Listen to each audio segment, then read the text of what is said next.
أنا نسرين، وهاد القصة ماشي سهلة نحكيها حيت فيها وجع، خوف وصدمة ما كتسمحاش، ولكن قررت نحكيها حيت الصمت عمرو ما كان حل. داك النهار كان عادي بزاف، نهار بحال أي نهار آخر. فقت بكري، درت شوية ديال الخدمة في الدار وقلت نخرج نشري لبسة لحرس وحدة قريبة ليا. كنت باغية شي حاجة بسيطة زوينة وما غالياش بزاف، ما كان في بالي حتى شي حاجة خايبة، كنت غير باغية نفرح. مشيت لحومة معروفة فيها بزاف ديال المحلات. دخلت المحل ديال الملابس باين عليه محترم، الواجهة نقية، الحوايج مرتبين والمكان هادئ. صاحبو كان راجل في خمسينياته، لابس مزيان، كيضحك وكيهضر بأدب. سلم عليا وقال: مرحبا بنتي، خدي راحتك، شوفي اللي يعجبك.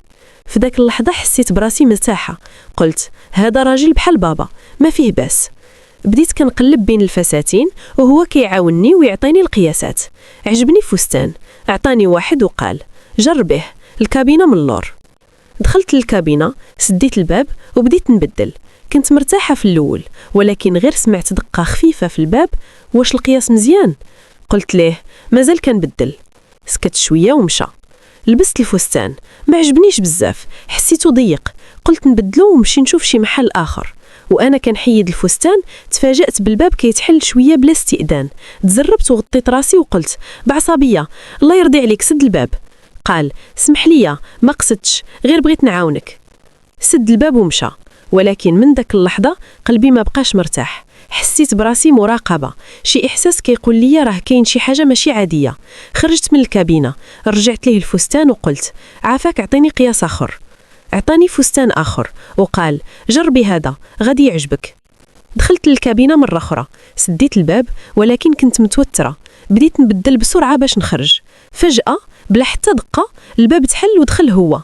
حاول يسد الباب من وراه وقال بصوت واطي: ما تخافيش نسرين، غير بغيت نشوف واش محتاجة مساعدة. تجمدت في بلاصتي، حسيت الدم وقف في عرقي. قلت ليه: خرج، شنو كدير هنا؟ قرب بزاف، بنظرة ما عمرني شفتها في عينه من قبل. مد يدو وقال: غير دقيقة.